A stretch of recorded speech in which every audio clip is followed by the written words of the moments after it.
Hello everyone, welcome back to the channel. My name is Andre and I'm your bookworm, and today we have another book review of a left field kind of book. It's still fantasy, we're still in the realm of the fantasy science fiction genre, but we are reviewing The Legend of Consciencia by Tomorrowland.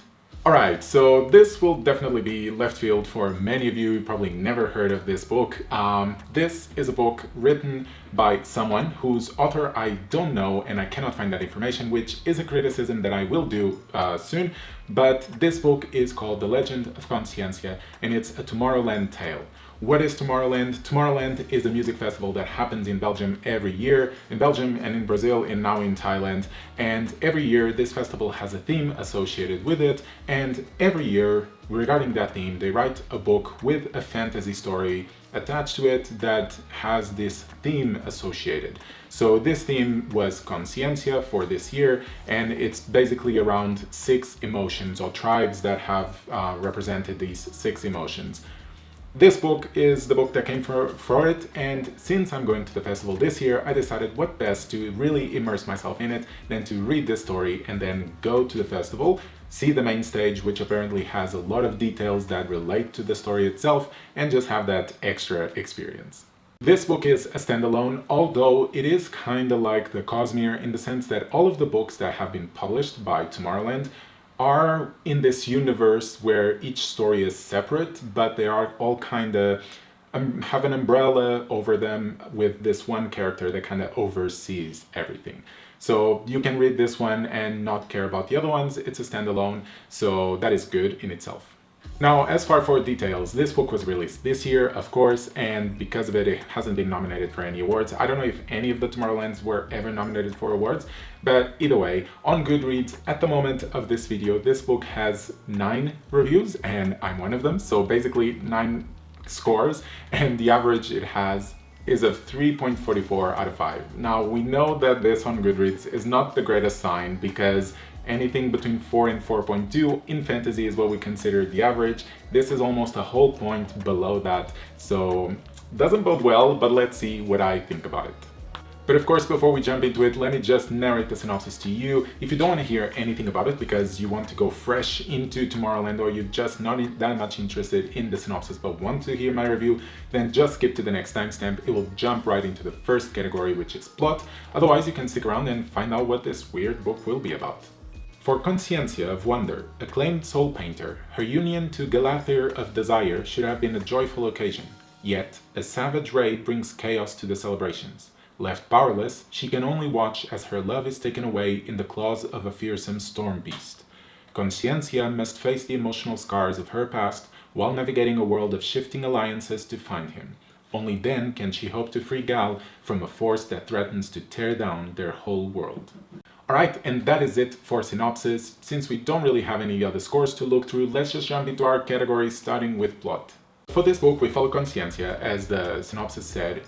Her is the main POV. It's split between the present and her past. We get to know a bit about her past as the story progresses, and from time to time we have very small snippets of other side characters. These are never too big, it's just so that we can see what's happening to Consciencia in certain scenes of the book. But so we follow this woman, this Consciencia, this Fae, whatever she is, go through this world and basically go through challenges to save her beloved. And in terms of plot, it is quite linear. It's not a super complex plot that you need to really pay attention to every detail, otherwise you're going to lose yourself. Nothing like it. In fact, I think at the start I was wondering where the plot was going, and once it reached a certain point I realized, oh okay, we're gonna do this. And from that point onwards it was very predictable the direction that we were gonna go.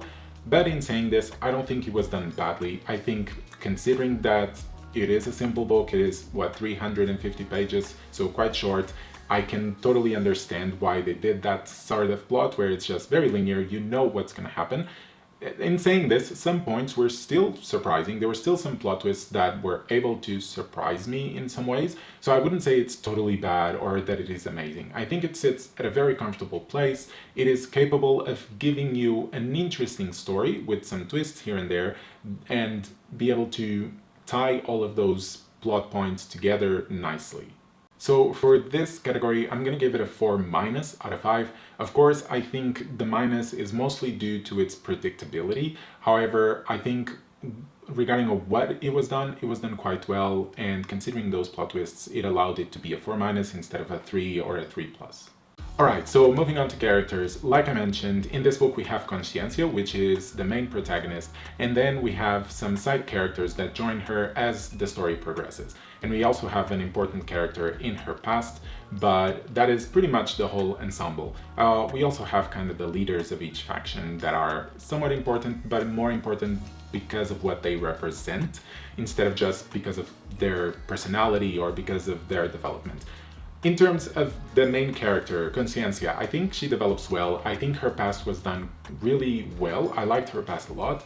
The present, she seemed not completely just not doing much, but whatever she did, it felt more there was just the plot moving her forward instead of her interacting with the plot and developing. I can say that the characters around her, some of them had that treatment in the sense that you could see the development in them.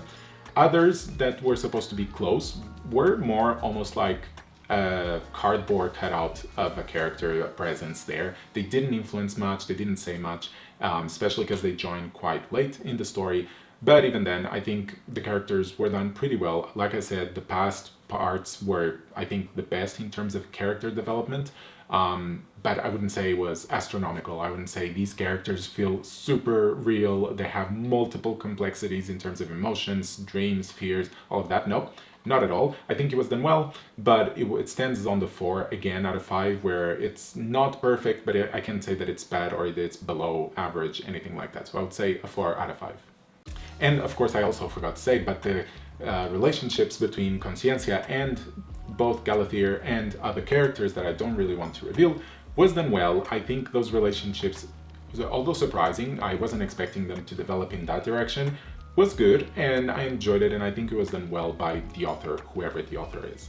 Alright, moving on to world building, which I think is kind of the most important category in this book, because the plot didn't come up first. The first thing is the theme of the music festival, which is Consciencia, and they built a story around it. So you definitely want the world building to be done well and to be coherent with everything that you've been told outside of the book.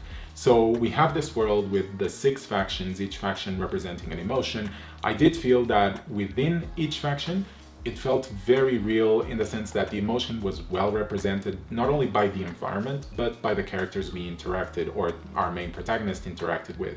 I could always tell, independently on what part of the book we were in, I could tell what emotion we were interacting with because of the environment itself, the descriptions of the world and how characters would speak, what they would speak about, all of those things, I think was done well. So in terms of the culture that exists within the factions is good. The world itself looks good. The magic system was a bit hand-wavy, and it felt like it was very convenient for the situation that the characters were in. And it's just like, oh, we might need that, so we're gonna get that. Or we might need some saving to do, so suddenly someone shows up to save, or a storm beast or something like that. So the hand-wavy magic wasn't my preferred type of magic, but it was okay considering the book that it was. I think it is developed quite well as well, in the sense that there were questions left unanswered that I wouldn't mind reading a second book about and try to understand what happens with certain creatures or have more interactions with non-human or non-fae characters that exist in this world. So for this category, I'm gonna give it a 4 out of 5. It's good. I think it was almost a 4+ or a 5, but because it is also quite simple, I cannot give it the same quality as I would give, for example, a Malazan Book of the Fallen, a Cosmere novel, or even a Discworld novel. Alright, now writing style, which is one a bit difficult to talk about. One, because I don't even know who the author is. I tried searching, I tried looking through the book, and it doesn't say anything about the author, which I think is a fault. Even if it's a Tomorrowland book, they should always give credit to the author that wrote it. Unless it was AI, which then there's a lot of complications about it that I won't even dive in, because that would be a video in itself. But anyways, in terms of the writing, I think writing style was a bit simple. I think it was verging between the YA and the adult, not really fixating in one specific spot. because there were themes that were clearly adult, but then the writing style felt quite YA. In terms of the pacing, I think the pacing was good. There were highs and lows. There were times where I thought it was going to be a lull, and then suddenly plots were revealed. I was like, oh, I was not expecting that, and it kind of elevated my enjoyment because of it. So cannot complain about the pacing. And also especially because it is such a small book, you do want the pacing to be always moving, something always happening, or kind of like when the valley is starting to go down, something happens to quickly bring it back up. It cannot be too extended. So pacing was good. And the last thing to talk about is the themes. I thought some of these themes were good.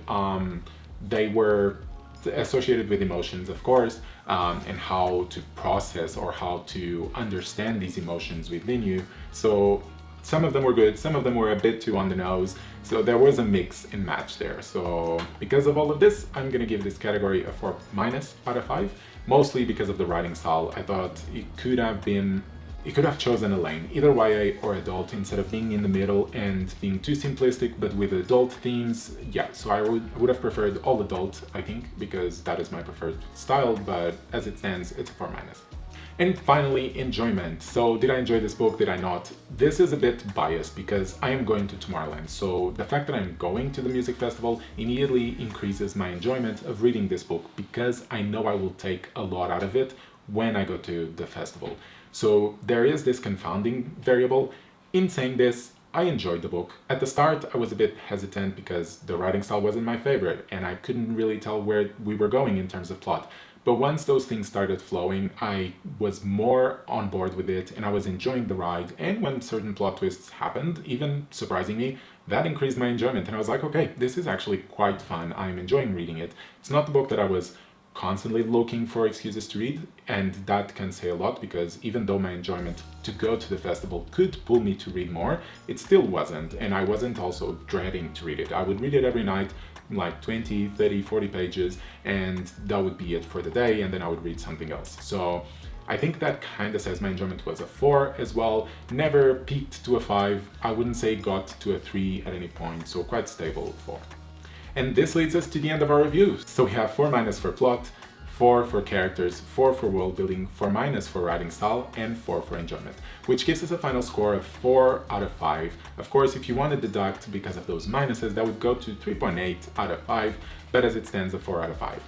I think it's an okay book. I think on Goodreads, people might be a bit too harsh on it. 3.44 is quite low. I think the story is simple, but I think it is done well with the theme and with the world building itself. I think it kind of is an original idea, even though it picks some common tropes that exist. I think overall it was done well, and I just wish I knew who the writer was so that I could then search more and see what else they wrote. But unfortunately, I do not know. But if you have any inkling of who it is, or if you know it says anywhere where it is, comment down below and let me know. Did you get curious to read this book? Did you not?